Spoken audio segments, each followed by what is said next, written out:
Coach Miggs, thank you so much for your time. Really looking forward to reconnecting, catching up. It's been a long time.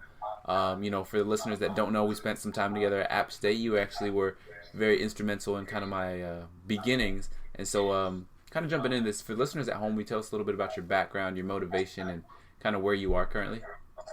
Yeah, sure, man. My name is Joe Migliarese. I'm from Blue Bell, Pennsylvania.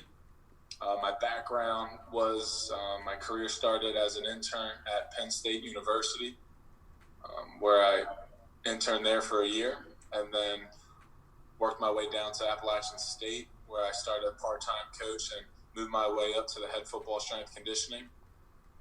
Was there for 3.5 years and led to a decision of leaving the college sector and heading back home and kind of start creating my own brand, my own business, and looking for a high school job to kind of sustain my needs, what I'm looking for. So right now I am working as a high school strength coach full-time, and then in the mornings and at night I have my own business called Tools4Sports, where I currently train both actually adult and youth athletes. Okay, so what's your passion in life? Like, why do you do what you do? My passion in life. Well, I guess my passion in life is a pretty simple answer. What I've looked back and see is pretty simple. That is just always helping others achieve their goals. That's pretty simple. If that's talking to a family member, if that's helping out a student athlete, it's just helping others achieve their goals. I think that's probably the simplest way I could kind of find my own passion. It's not just in sports. Truthfully, I don't watch too much sports. I just like to help others. Yeah, I love it. Okay, so how do you plan to use like your skill set, right, with training and all that kind of stuff to achieve that passion? Yeah, I think my best skill is probably my creative ideas and my personality. I kind of my brain's always thinking, I'm always developing new things, so I try to throw things in a bucket and kind of work on my passion of helping others as kind of creating like a culture or an environment for athletes and adults to kind of train in. So right now I'm working to develop, again, a model where parents could kind of drop off their kids and train themselves as I'm either training their son or daughter out. And to kind of touch on that creativity, right, you kind of have unconventional, I guess, upbringing, right, with being a DJ, correct? Yeah, okay, so DJ throughout college, and actually the DJ helped me in the college sector as well. I was DJing some of the recruit visits, and so I was always a little big fan of music. I think that's half the reason why I fell in love with the weight room, actually. And that's I find that so interesting. It's almost like that Steve Jobs thing where he drops out of college and he goes to take these classes that interest him, and then now next thing you know, that helps him build his brand and figure out how to make fonts and everything like that. It's funny how things come full circle, Yeah. That's awesome. Yeah. Okay, and so how did you kind of come up with the idea for Tools4Sports? At the time, I was transitioning from North Carolina to PA, and I was reading Tools of Titans by Tim Ferriss. And the book kind of was inspiring to kind of motivate me and kind of read and listen to what others do on their day-to-day basis. And I love the ideas of hearing their tools. So I was like, tools, I like this word. So I came up with Tools4Sports. And it's not tools, it's the number 4 sports. And the number 4 and the T4S means performance, nutrition, recovery, and mindset. So my whole model is that I educate on the 4-tool approach for youth development. So that's kind of brought me to Tools4Sports. I love it. Okay. And what were some of the struggles accompanied with opening your own facility? Man, well, technically I don't own the facility right now. And I'm kind of in a space right now that I'm looking for more space and to build my business. But some of the biggest obstacles that I faced starting off was, truthfully, I started as a mobile coach. My idea was to just go around to local schools and help other teams out and train. But I'm sitting there in my truck and driving around like, this doesn't make sense. I'm spending more time traveling to facility to facility and helping out a good amount of people, but I'm not in one location. And I found out as a business owner, and even just in life, that time is time is very valuable. Mm-hmm. And the time traveling and all that stuff was kind of my limiting factor. Yeah. And so I was it happened in a good way. I changed my perspective. I said, this model doesn't make sense. I'm going to try to change it and find something small. So I started renting out in a batting cage, and they actually had a storage closet. Mm-hmm. And they weren't even using the space, and it was a perfect fit. It's around 20 by 10 feet. I could put a rack in here, got dumbbells and a bunch of things, and kind of started small, and I'm still staying small. My goal is to stay small and lean until I know I could financially afford eventually my own building. So. Okay. Well, you're in kind of good company with people named Joe starting a training facility and a storage closet. So yeah, good old Joe DeFranco. So what kind of advice do you have on the side of business, right? So you kind of talked about some business model, and then also balancing that with the high school stuff. Like, how do you balance all that, and what is your advice on the business side of things?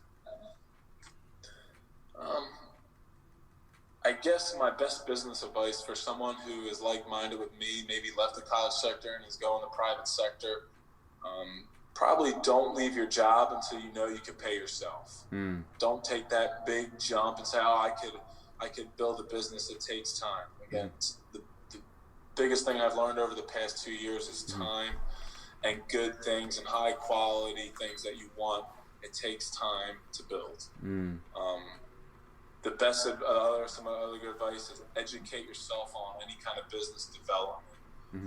Again, my background is exercise science. I went to school for that. I lived the college strength coach life, working your 14, 16-hour days. But when you step out of that field and that zone and that area, there's so much more to life that you'll realize is important. And so the business itself, between marketing, bookkeeping, client leads, you name it, there's so much more to owning a gym than just training. And so as a person who questions everything, that's what I'm questioning every day. It's not too much the sports science or the performance perspective. It's how can I dive into what does a business owner do on a daily basis? How do they run a successful business? Okay. And then on the topic of like being an entrepreneur, right? Like, what's like the cost benefit, right? Because you've seen kind of both worlds of like college, you've seen like private sector, and kind of doing your own thing. And like, what does being an entrepreneur in the like fitness industry allow you to do versus college? I think what it allows you to do is, again, have that freedom to kind of use your creative mind. That's, I think, again, my best quality is having that freedom to think and to question and kind of creating your own rules and your own template. And as long as this all works out, I think I failed at a few things already, but I'm always learning and questioning, so I could kind of make that ideal business for myself. Okay. No, I like that. And then kind of on that same token, right, there are a fair amount of like pop-up gyms and things like that. So what makes yours different, or how do you plan on differentiating yours long term? That's a great question. I think my gym is not going to be so different. I'm going to teach them how to move. I'm going to teach them how to move efficiently, sprint, jump, all those things. What I'm trying to see is training as a whole. There's nothing wrong with going to 1 to 2 gyms. Let's say I offer better strength conditioning than the gym down the street, and they do more cardio type, or they do spin class. I think training and our health care perspective is going to be kind of working together. There's nothing wrong with competition. Competition is awesome. That means people want to exercise. So my biggest thing is, why do people want to come to me? Well, they like me because who I am as a person. It's not going to be the equipment in my gym. It's going to be the atmosphere that I create and the connections and the relationships that I build with the parents and both the athlete. That's the biggest difference. I'm not going to have the best tech. I'm not going to have the best programming, but I can only be one person. That's me. So that's something that I'm I'm working on building my brand, my awareness, and how I educate and help others. That's going to be the biggest difference. Okay. And then so, kind of moving forward a little bit, we were able to kind of come together and, collaborate on a book together. So will you kind of touch on your chapter and the thought process behind it? Yeah. I think my whole part of that process, again, thanks again. That was an awesome experience. I can now say I am in a book, which any friends or family listening, they will be laughing right now. So, again, you challenged me to kind of put my thoughts and my experiences on paper, and it was an awesome experience. But I think the biggest takeaway lessons in that chapter is the word sacrifice. As you grow in this field and you experience different things, you're going to realize and you're going to question certain things in your life. Yeah. Is work more important? Is money more important? Is my friends more important? And all these thoughts are going to go in your head. And at the end of the day, it's going to be the sacrifice you make for your end goal.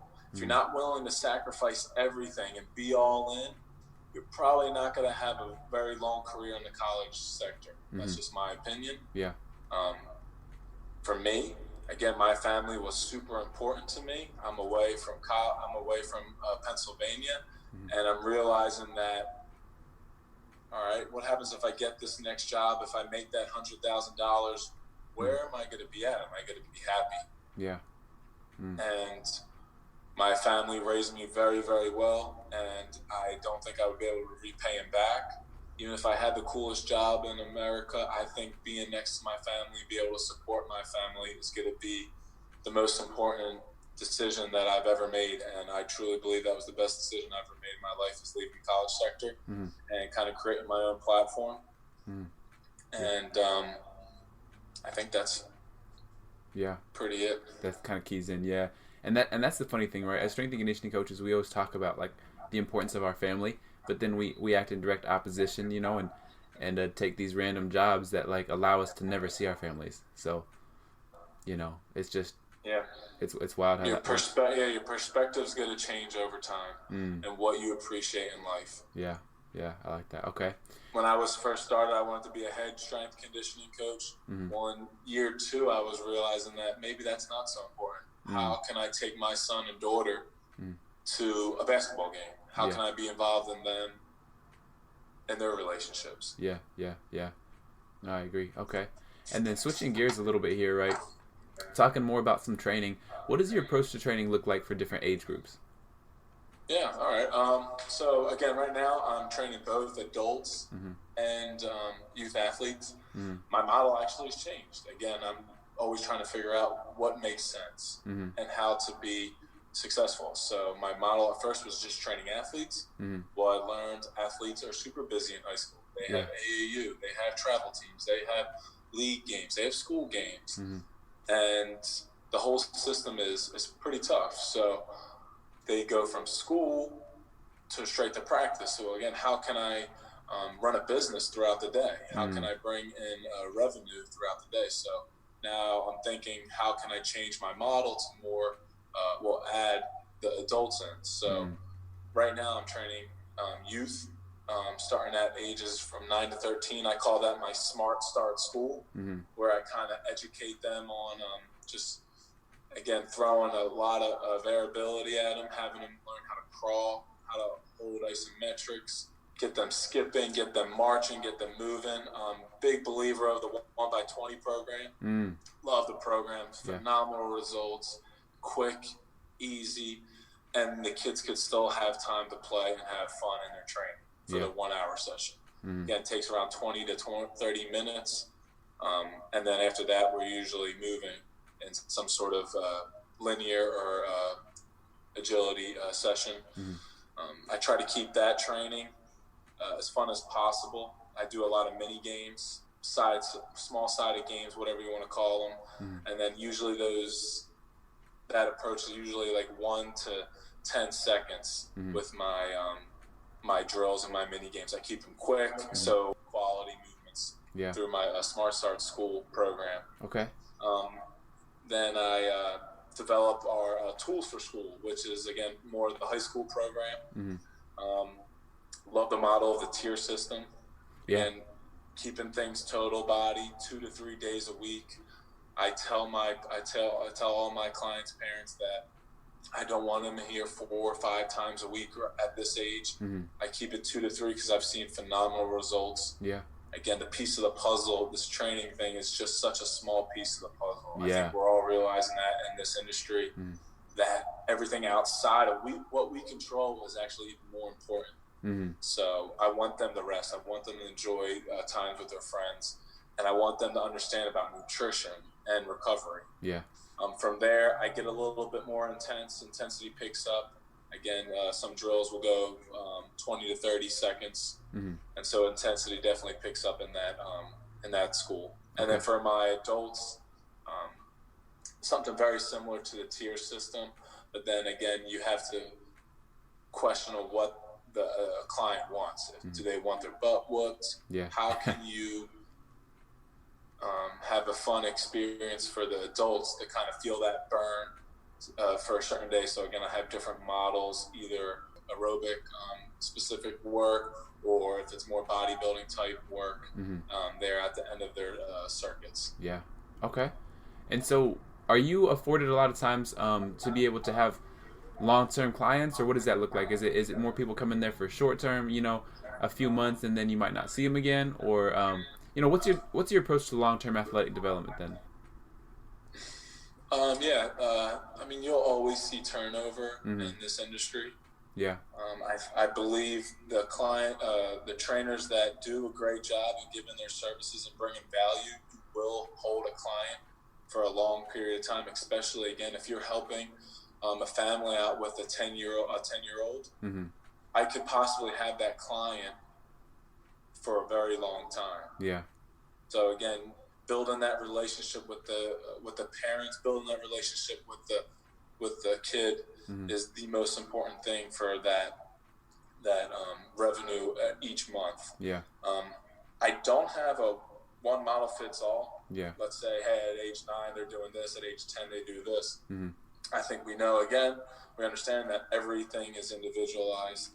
So my question for long-term development is just, how can I keep adaptation moving? Okay. That's my biggest question. How I kind of do things. How can I teach an athlete at age 9 the difference between an RDL and a squat?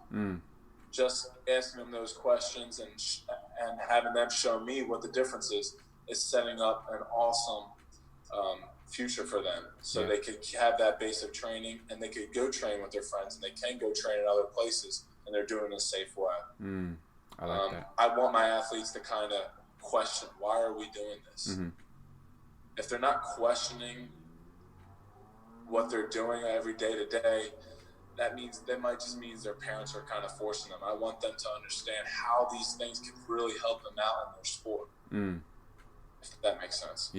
I like that. Okay. That's kind of my model, is build those relationships with the parent and the athlete to question everything. Building some type of autonomy within that, like you said, within that population. So that's big. And I think it's an undervalued thing, right? I think we value a lot, coming from the college realm, of people just blindly taking orders. But I think, building that autonomy, because when they're in their sport, there's going to be a lot of autonomy that they're going to have to take control of. So I think that's big to mirror that in the training situation. And then kind of even backing up a little bit, what does a typical assessment look like, right? So you got a potential client. They came in for their first day or whatever. What does their typical assessment look like, depending on age group, I guess? I keep things simple as possible. Realizing, again, that certain facilities have certain things. What I'm trying to create, again, is not technology driven. I'm looking for kind of landmarks, or again, you could call them KPIs for an athlete. So I'm doing some video clips of them sprinting, of them turning, of them throwing a medicine ball laterally. So I'm just kind of creating things that what they want to improve on and how I could help. Yeah. So just by creating some videos. I have them so I could share with their parents. These are some things I think they can work on, but I'm not making a data sheet that says they have this imbalance, their running technique is horrible. I think they're going to tear their ACL. I'm not creating that. I just want to, I should be able to, as a coach, I should be able to see and prescribe the correct exercises for them to help them change what they want. Just by, again, a good eye coach. Yes, technology is awesome. It's super important, but again, I think it's a big distraction in the strength conditioning world. Do I think you need to understand some of it? Yes. But there's a time and a reason behind it all. I think the best kind of assessment I have is really just the feedback from the parents. It's, hey, he's moving awesome on the basketball court. No one's going by him anymore. His change of direction is phenomenal. That's the feedback that I get to make sure my programs are keeping up. No, that makes sense. And like you said, I think, again, a lot of people do get stuck in the data, right? And then it's less coaching and more like computer science. And, that's not what we are. We're coaches. So that's what we need to do. So I like that. Okay. 100%. And so you got your assessment done, right? And then also within that, do you utilize anything like a, movement screens or anything like that? Or is it more just kind of generally movement based in terms of like you assess during like a basic warm up or something like that? I don't dive too deep with FMS or anything like that. Again, I kind of just have them move and give them feedback, and then just, again, speaking with the parents, say, hey, I think this is going to help them out tremendously. If they can't balance on one leg, it's a quick hitter that they need some help. So. Okay. I like that. You're just being able to integrate it a little bit more functionally, right? Versus taking a whole lot of time and unnecessary time in many cases, especially for these younger age groups too. They just don't, like you said, they just don't know how to move. So I don't know if it's going to be a great value to use something like a FMS. Exactly. So. Okay. And then so you got your assessment. What does a typical strength training session look like, right? You talked a little bit about your speed, agility, your general structure. But what does like the meat and potatoes kind of look like? It varies for age. Okay. Let's say my Smart Start school program, it's usually 40-20, so 40 movement, 20 minutes of strength work. As they get older, I'll kind of get that ratio a little bit closer.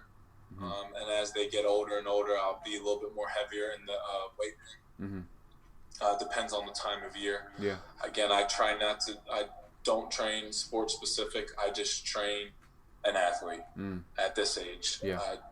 If I could teach them how to upperly rotate their scap through a landmine press, I could have them split squat and have hip internal rotation. I could dive real deep into all these things. But again, at this age, an athlete's an athlete. I want them to be holistic. I want them training in every plane, not really targeting energy system development too much, but just a whole athlete. No, I like that. Okay.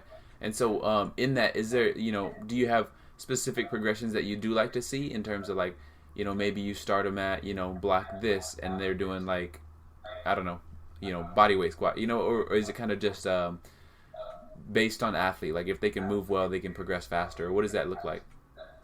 I do have a few models and landmarks again that I kind of make sure they hit.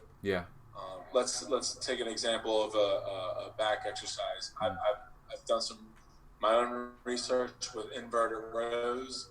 Again, I want to see a young kid be able to hit 20 inverted rows before he moves on into a chin up or a harder exercise. So I do have some landmarks, especially with any kind of body weight thing. I want to see them hit these key performance indicators before they move on to certain exercises.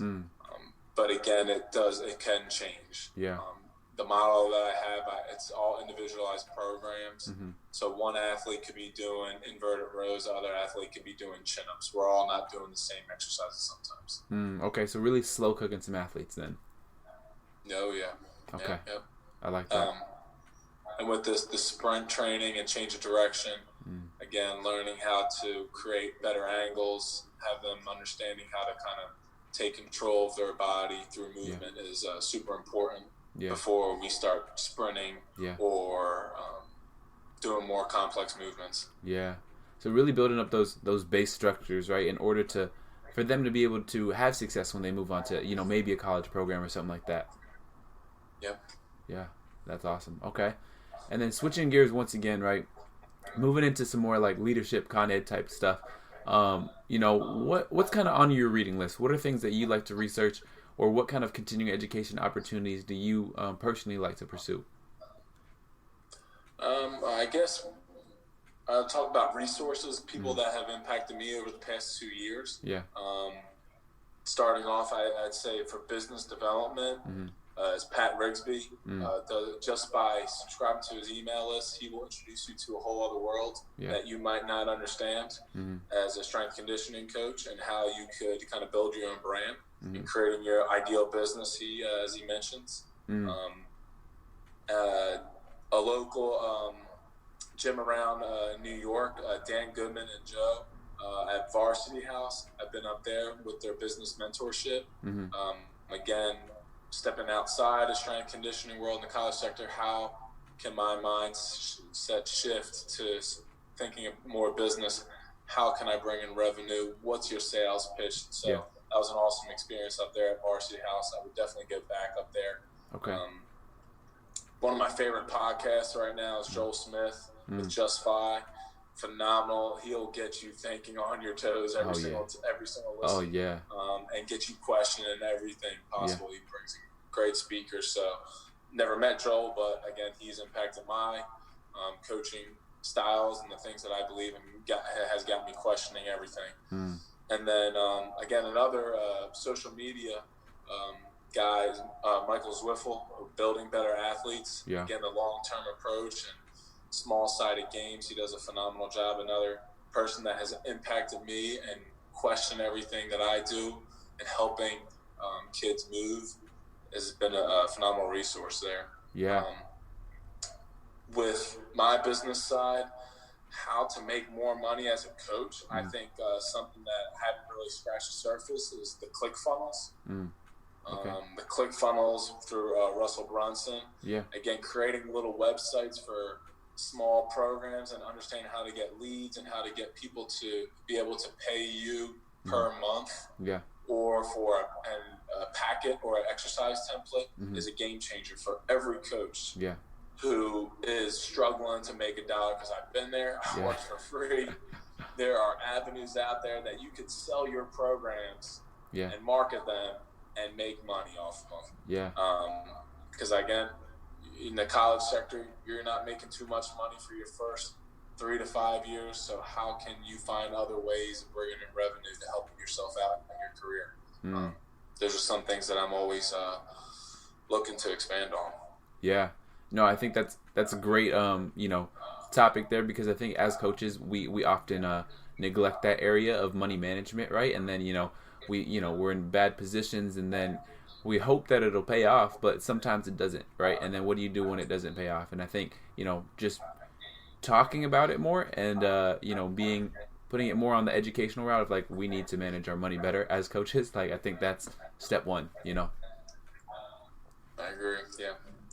Awesome. Okay. And then moving into this last segment here, just a few questions about you and your personal development. If you have any, what are some quotes that you live by?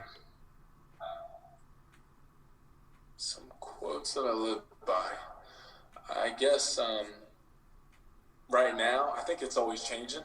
Again, I think our brains are always changing for the best if you are in the right positions for yourself. So I think right now what I like is assume nothing, question everything. Don't assume you know everything. Don't assume you know how to do it the right way. There's always someone out there pushing the limits. And in our field, it's a great example of, we have some awesome people pushing the boundaries in our field, and it's amazing to see and hear the research that's going on helping our athletes out. Yeah. Is there a major experience or essentially a major experience in your life that's kind of made the difference in your career now? Yeah, I think the best experience was Probably the college sector. I learned how to manage a lot of people and help out a lot of people at one time. I'll never be so thankful for that experience. But I think the best thing was stepping away from this sector. Is definitely helped me as a person and to kind of grow and expand on who I want to be and be myself. That was the biggest thing. I was afraid that was going to happen. I was going to become someone else to get something that I thought was my goal. Yeah. And I was changing, and I didn't want to change. And my family and my dad told me, be yourself and don't let anyone ever change that. So I like that. Okay. What is the best advice you've ever been given? Probably when I first started off, I'll never forget this moment. Craig Fitzgerald, when I was at Penn State, he pretty much just said, coach every moment. Yeah. Good or bad. Simple words that he said. He probably doesn't remember me saying that, but that has stuck with me forever, and that's kind of the value and my experience that I bring to all my clients. I coach either good or bad movements, giving them some sort of feedback on every single exercise. Yeah. It has been phenomenal. Okay. I like that. So in contrast to that, what's the worst advice you've ever been given? I think the worst advice was that you're making a big mistake in life. I think a mistake in life could be, it depends on that. It's your perspective. I don't think it was a mistake. I think it was the best choice that I've ever made. So probably leaving the college sector was probably, some people advice was that was a big mistake, but I believe it was the best. Okay. And then kind of last question here is, what are some projects you're kind of currently working on, and how can people kind of reach out to you and follow your journey? So right now, currently my business now changing again, learning and growing. My business will become Pike Health and Performance. Again, wanting to reach out to more adult clients. So how can I create a business that speaks to everyone? Again, I think health and performance are two things that are going to be important in my facility as I grow here. And Tools4Sports is actually going to stay in the background and possibly one day maybe turn into a nonprofit where I help out local communities with used equipment. Maybe I get involved with some leagues and other connections out here in Philadelphia and help out other teams and organizations that maybe don't have certain equipment. That's kind of in the back burner. But right now, my new business name is going to be called Pike Health and Performance. Looking right now for the new location. So a lot going on in my life. Yeah. Trying to figure out where I'm going to be for the next 10 to 20 years and excited for the venture. That's awesome. That's a big choice, and that's awesome to have like that vision, you know. So yeah, once again, Coach, thank you so much for your time. This has been huge. I think a lot of people are going to get a lot out of it. It's going to start simulating some thinking, some thought processes about some things that people haven't necessarily even considered. So thank you again for your time, and looking forward to connecting again soon in the future. Well, I appreciate that, bro. Thanks again for your time, man.